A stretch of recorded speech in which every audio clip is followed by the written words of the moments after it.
Hello, everybody. Welcome to another video for Growth Centers International. If you don't know by now, my name is David Smith. I'm one of the co-founders of Growth Centers International.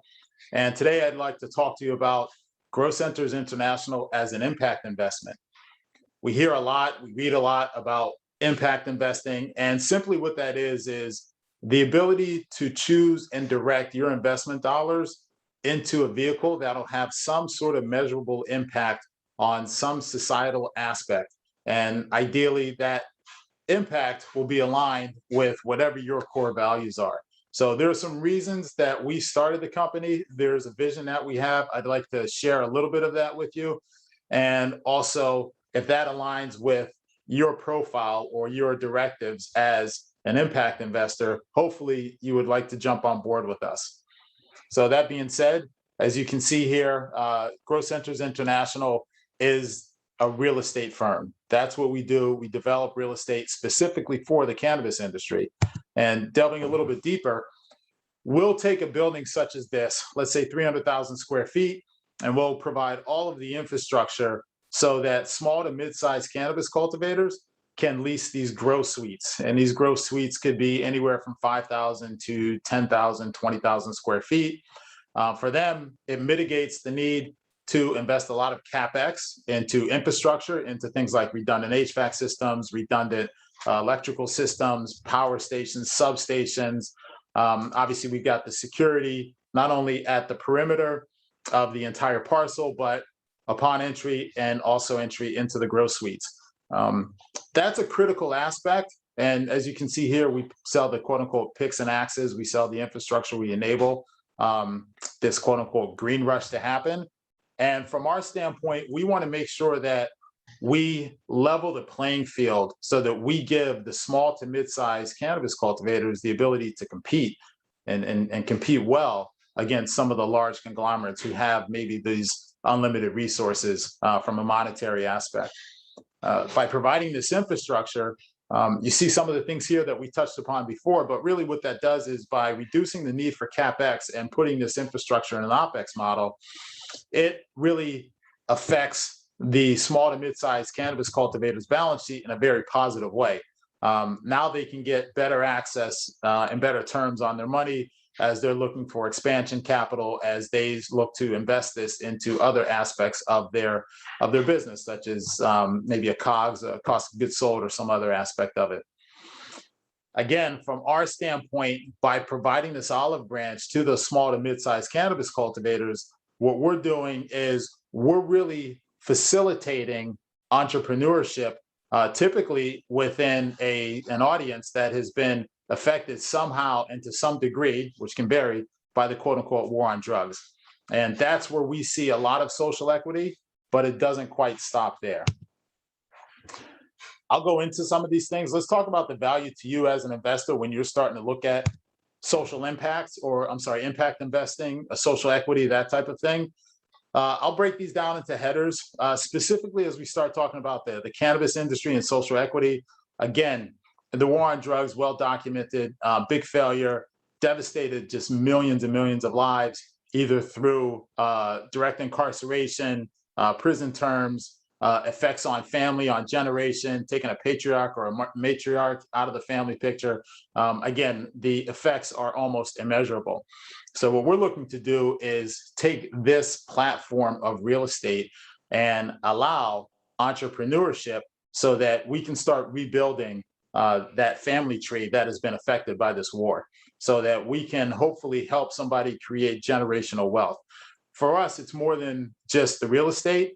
We also have partners that can help ensure the success of that cultivator. So be it some sort of business development aspect, business training. We've got financial resources through our own journey. There's access to capital markets, which we can help with.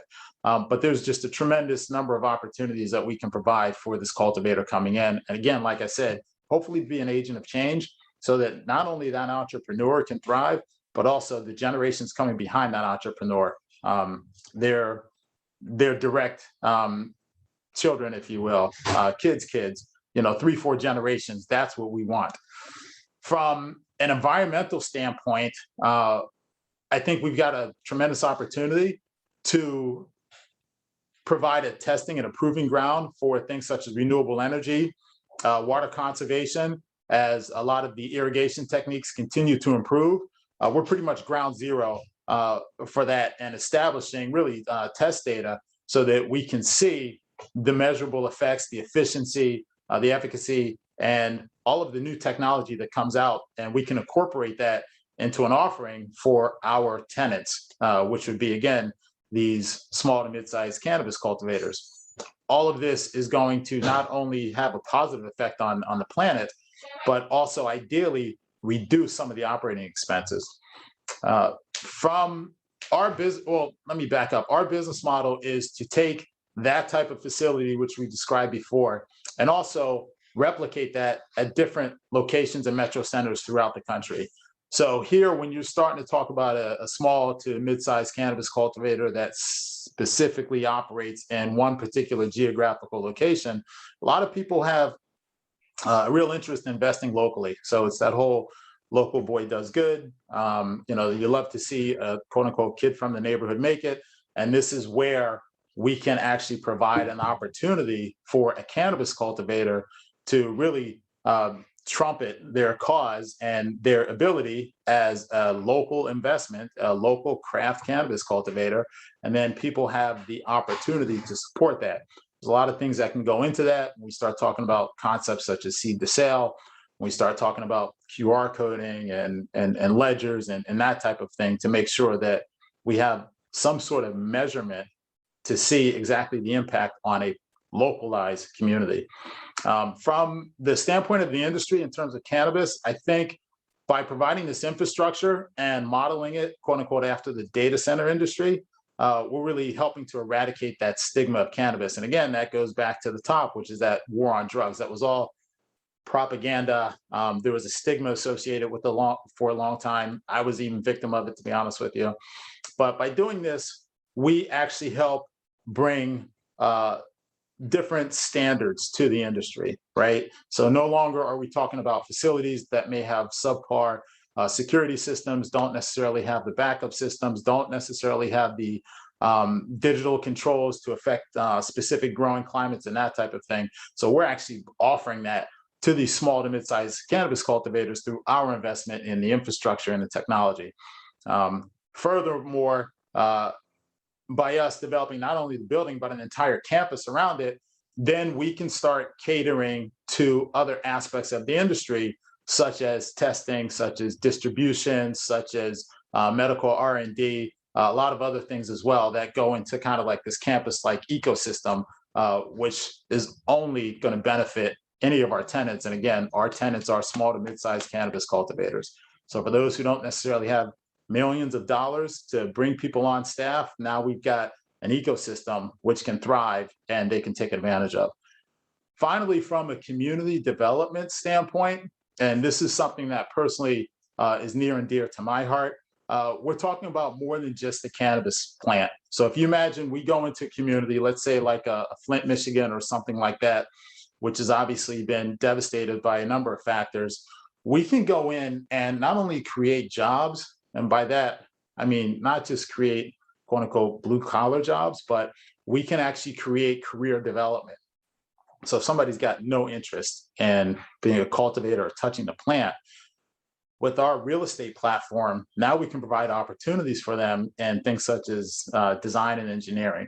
I touched upon brand marketing. That's becoming a really big thing in understanding where everything that we consume comes from. You know, we can actually ledger that and use some sort of blockchain technology. Now that bleeds into brand marketing. Again, I mentioned the medical research. Now we've got data sets, AI that can actually act on those data sets. So again, this is more than just cannabis cultivation. We have an opportunity to go into a community and really impact a community in a positive fashion and by providing this career development. And then we can say, from a measurable standpoint, by creating that career path for a particular individual, instead of being relegated to maybe something more along the lines of, you know, an employee, now they can actually create wealth, again, for their family, create a profession, and also inspire the next generations behind them. And again, I think touching on the medical aspect of it by destigmatizing, if that is even a word, this entire narrative of cannabis, then now we start talking about providing wellness, especially for underserved communities. That was very much so highlighted during the pandemic. And there are just simply gaps within the medical coverage for certain communities. Now we can take more of a holistic standpoint. Again, like I said, just from a real estate platform and allowing us to design and develop medical facilities that can actually promote the wellness of the plant and also take a holistic approach so that we're looking not only at our physical selves, but also the impact that certain stress factors and anxiety factors have within our lives. So this is pretty much encapsulating all of the rationale that went into us starting this investment vehicle.